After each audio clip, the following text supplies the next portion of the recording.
मला अतिशय आनंद आहे की आपण अहिल्यादेवी होळकर, पुण्यश्लोक अहिल्यादेवी होळकर शेतकरी कर्जमाफी योजना जी घोषित केली होती, त्या योजनेच्या अंतर्गत आषाढीला आपण पहिली यादी घोषित केली होती। घोषित केलेली यादी ही आपण सर्व ग्रामपंचायतींना पाठवली आणि अगदी सिंपल अशा पद्धतीनं जे काही शेतकरी आहेत त्यांनी केवळ जाऊन आधार ऑथेंटिकेशन करायचं, कुठलाही अर्ज नाही किंवा कुठल्याही प्रकारचे इतर गोष्टींची आवश्यकता नाही। अशा पद्धतीनं ॲग्रीस्टॅक नंबर आणि आधार ऑथेंटिकेशन करून त्यांची खाती नील करायची, अशा प्रकारचं आपण काम हातामध्ये घेतलं होतं। आज जवळपास 5029 कोटी रुपये हा पहिला हप्ता 6,22,207 शेतकऱ्यांच्या खात्यामध्ये गेला आहे आणि ही खाती नील झालेली आहेत। मध्यंतरी काही गैरसमज असे झाले होते की आमच्यावरचं कर्ज जास्ती दिसतंय आणि आमच्या नावावर अप्रूव्ड पैसे कमी आहेत।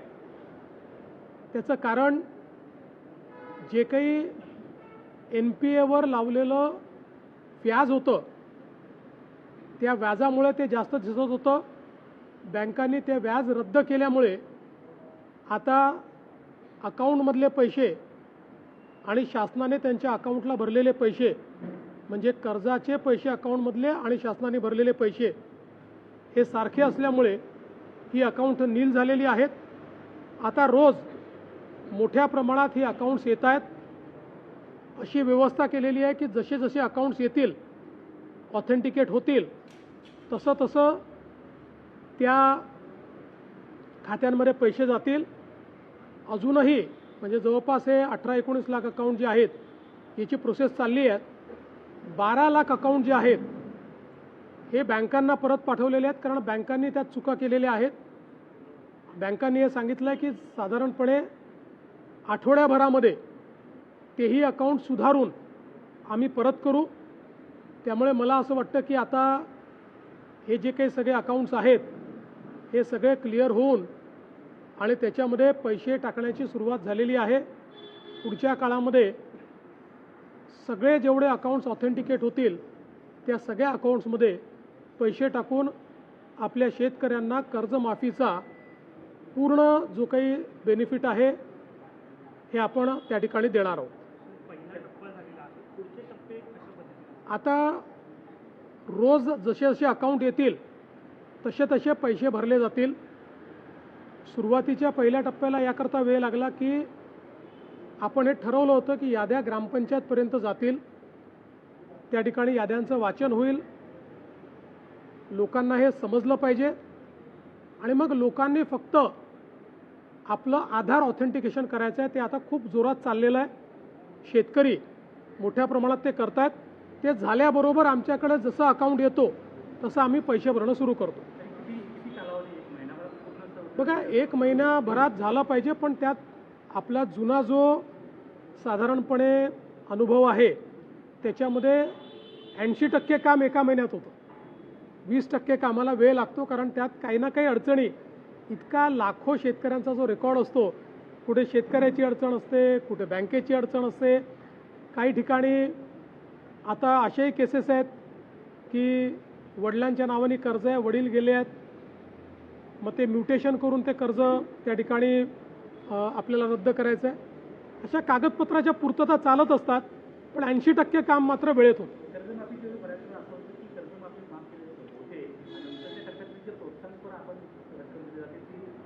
नाही, आम्ही याच्यामध्ये 2च टप्पे केलेले आहेत। पहिल्या टप्प्यामध्ये आम्ही सगळे कर्जमाफीचे पैसे भरतो आणि दुसऱ्या टप्प्यात आम्ही प्रोत्साहनचे पैसे देणार आहोत। कर्ज मिळण्यासाठी शेतकऱ्यांना अडचण येणार नाही असं म्हणायचं? बिलकुल अडचण येणार नाही। सगळ्या बँकांनी सांगितलं आहे।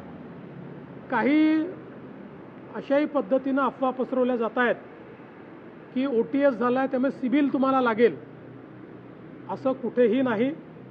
यात कुठलंही OTS नाही आहे। फक्त लावलेलं जास्तीचं व्याज हे रद्द केलेलं आहे, बाकी पूर्ण पैसे सरकार भरते आहे. त्यामुळे कुठल्याही शेतकऱ्यावर सिबिलची अट लागणार नाही आहे. जे 12 लाख अकाउंट बँकेने परत पाठवले आहेत त्यामध्ये कोणत्या कुठल्या प्रकारच्या त्रुटी आहेत, म्हणजे पुढचे जे येणारे टेक्निकल त्रुटी आहेत. काही ठिकाणी अकाउंट दुबार आलेले आहेत, त्यामुळे ते 2 अकाउंट आहे की 1 अकाउंट आहे हे पाहावं लागणार आहे. काही ठिकाणी नंबरचा मिसमॅच आहे, काही ठिकाणी नावांचा मिसमॅच आहे आणि म्हणून ते सुधारण्याकरता त्या ठिकाणी पाठवले आहेत. कारण ही संपूर्ण डिजिटल पद्धत असल्यामुळे डिजिटल पद्धतीत सगळ्या गोष्टी व्हेरीफाय झाल्याशिवाय पैसे जात नाही, DBTनी पैसे जातात. त्यामुळे सगळ्या गोष्टी व्हेरीफाय कराव्या लागतात. म्हणून या छोट्या छोट्या चुका आहेत त्या बँका ऑथेंटिकेट करून देणार आहेत. कुंभमेळा आढावा संदर्भात देखील बैठक पार पडलेली आहे. दुसरीकडे राज ठाकरे नाशिकमध्ये जाऊन यांनी टीका केली आहे की कुंभमेळ्याची सर्व कामं जी आहेत ती गुजरातला आपल्याला या संदर्भात गिरीश महाजनांनी स्पष्टपणे सांगितलं आहे. तथापि मी पुन्हा एकदा सांगतो, एकतर गुजरातचे दिले वगैरे सपशेल खोटं आहे, पण काही असू शकतात. आपल्याकडे देशामध्ये आणि कुठल्याही राज्यामध्ये कंत्राटं देताना त्या व्यक्तीची जात पाहता येत नाही, त्याची भाषा पाहता येत नाही, त्याचा धर्म पाहता येत नाही, त्याची बिड कॅपॅसिटी किती आहे, त्याचं क्वालिफिकेशन काय आहे, कंपनी बघायची असते, कंपनीच्या मागे कोण आहे हे बघितलं जात नाही. मला या गोष्टीचं समाधान आहे की जे काही या ठिकाणी टेंडर दिले गेलेले आहेत हे अतिशय कॉम्पिटिशनने दिले आहेत, ते बिलो दिले गेलेले आहेत आणि 3 प्रकारचे क्वालिटी चेक्स हे त्याच्यावर लावण्यात आलेले आहेत. त्यामुळे क्वालिटी चेक झाल्यानंतरच त्या ठिकाणी पैसा मिळणार आहे. आता पाहिजे असेल तर या कंपन्यांच्या मागचे जे काही मराठी लोक आहेत त्यांचे नाव आपण पाठवून देऊ, पण मला असं वाटतं की अशा पद्धतीनं आपल्याकडे पद्धतच नाही. आपल्याकडे ज्यांची बिड कॅपॅसिटी असते, जे क्वालिफाय होतात ते टेंडर भरतात. नाशिकच्या खड्ड्यांबाबत सुद्धा निर्देश तुम्ही दिले आहेत का? गेल्या काही दिवसात आणि आज आम्ही MNGLच्याही लोकांना बोलवलं होतं. नाशिकमधला मुख्य प्रॉब्लेम हा MNGLमुळे झाला आहे. सगळे रस्ते MNGLला आपण पाईपलाईन टाकण्याकरता मान्यता दिली होती आणि ती महत्त्वाची आहे गॅस पाईपलाईन. त्या गॅस पाईपलाईन टाकल्यानंतर घरोघरी जे कनेक्शन द्यायचे आहेत त्याला ते उशीर लावत असल्यामुळे जिथे पाईपलाईन टाकली आहे तिथे घरचं कनेक्शन देण्याकरता पुन्हा खोदावं लागेल, म्हणून आपल्याला रस्ता करता येत नाही आणि कनेक्शन अतिशय धीम्या गतीने ते देतात. फक्त 44,000 कनेक्शन त्यांनी दिले आहेत. आत्तापर्यंत 2 लाख कनेक्शन पूर्ण होणं अपेक्षित होतं. एकूण 4 लाख कनेक्शन आहेत, पण 2 लाख आत्तापर्यंत पूर्ण होणं अपेक्षित होतं. ते काही त्यांनी दिलेलं नाही. त्यामुळे त्यांनाही अतिशय खडसावून सांगण्यात आलेलं आहे. त्यांना एक प्लॅन तयार करायला सांगितलेला आहे. त्या प्लॅनच्या अंतर्गत त्यांनी ते काम करावं असं अपेक्षित आहे. इतर आपल्याला कल्पना आहे की आत्ता एकाच वेळी कुंभमुळे खूप कामं नाशिकमध्ये चाललेली आहेत. मल्टिपल एजन्सीज काम करत आहेत आणि आत्ताचं कामाची गती आणि आपल्याकडे असलेला वेळ हे पाहता आपल्याला खूप जास्त समन्वय न करता फास्ट ज्या गतीने जे काम करतात त्यांना काम करू द्यावं लागतं आहे. याचेही काही प्रश्न निर्माण झाले आहेत. तथापि महानगरपालिकेला सूचना दिलेल्या आहेत. त्यांनी सायनेजेस लावले पाहिजेत, बोर्ड लावले पाहिजेत, सातत्याने रोड मोटरेबल तरी राहतील अशा प्रकारचा प्रयत्न केला पाहिजे आणि पावसाळा संपल्यानंतर त्या ठिकाणी काम केलं पाहिजे.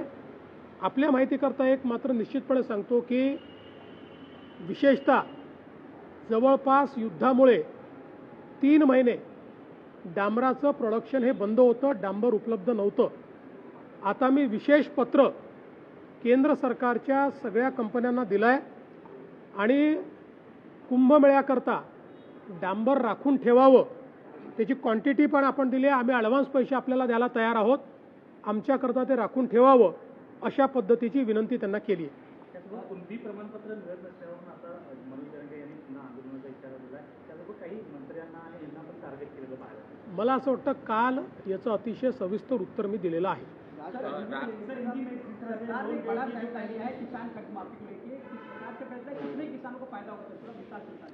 देखिए, एक बहुत अच्छा निर्णय पुण्यश्लोक अहिल्या देवी होळकर कर्ज माफ़ी की योजना हमने घोषित की। इस योजना के तहत हमारी जो पहली लिस्ट आई थी वो करीब 16 लाख किसानों की थी।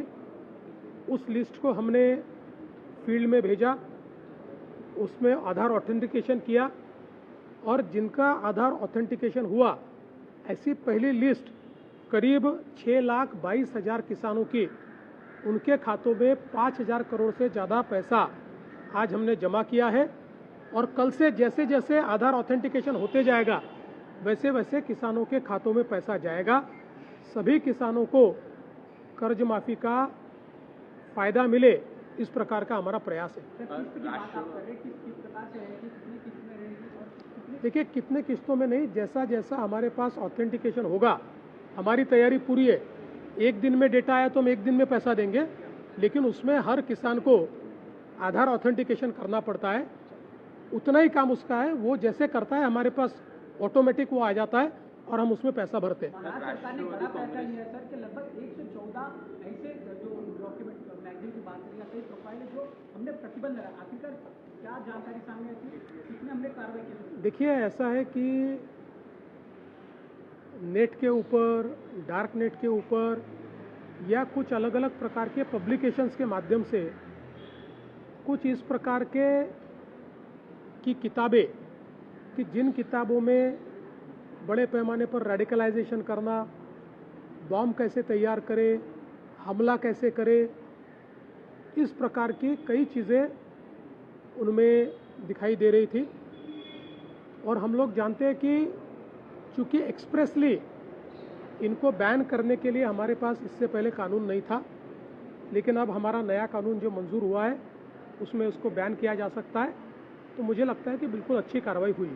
सर, मराठीमध्ये सांगा, दहशतवाद्यांना ज्या पद्धतीने प्रोत्साहन देणारे 114 आहेत त्या साईट बंद करण्यात आलेल्या आहेत। अशा प्रकारचं मटेरियल की ज्याच्यामध्ये रॅडिकलायझेशन करणं, बॉम्ब तयार करणं, हल्ले कसे केले पाहिजेत, एकल हल्ला कसा केला पाहिजे, अशा प्रकारच्या इन्फॉर्मेशन रॅडिकलाइज करण्याच्या दृष्टीनं जी काही नेटवर, डार्क नेटवर, पब्लिकेशन्समध्ये असं जे मटेरियल सर्क्युलेट होत होतं, हे बॅन करण्याकरता राज्यामध्ये एक्सप्रेस कायदा नव्हता।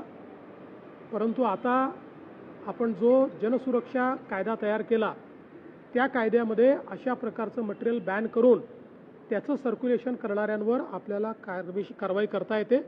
त्यामुळे ती कारवाई राज्याने केली आहे। सर, राष्ट्रवादी काँग्रेस कडनं प्रशांत किशोर यांना राजकीय सल्लागार नेमल्यानंतर कुठेतरी भाजप नाराज आहे, अशा प्रकारच्या बातम्या, चर्चा सुरू आहेत। पहिल्यांदा तर त्यांनी कोणाला नेमलं हे देखील आम्हाला माहिती नाही। आम्हाला अधिकृतपणे त्यांनी कोणाला सल्लागार नेमलाय हे आम्हाला त्यांनी कळवलेलं नाही। त्यामुळे या संदर्भात त्यांच्याशी चर्चा केल्यावरच मी या संदर्भात बोलेन। पण एकूणच कुठेतरी प्रशांत किशोर यांची नेमणूक झाल्यामुळे अरे, मला माहितीच नाही नेमणूक झाली तर तुम्ही मला का विचारता? माझ्या पक्षाचं मला विचारा। मोहन भागवत का कल का जो कार्यक्रम हुआ, काफी जल्दी और काफी बातें की हैं, और विपक्ष की तरफ से लगातार ये कहा जा रहा है कि आरएसएस चीफ को कहीं ना कहीं बीजेपी के नेताओं को बताना चाहिए। देखिए, आरएसएस के परम पूजनीय सरसंघ चालक जी जो बोलते हैं वो किसी एक पार्टी के लिए या एक गुट के लिए या एक संस्था के लिए बात नहीं होती, हमारे देश के लिए वो बोलते हैं। मुझे ऐसा लगता है कि चाहे वो पक्ष हो चाहे विपक्ष हो, उन्होंने जो बातें कही इस देश के हित की बातें कही है, सभी के लिए कही है, सभी उसमें से बोध लेंगे। और अगर हमारे विपक्ष को वो बातें पसंद आई है तो मैं उनका अभिनंदन करता हूं, उनको बधाई देता हूं।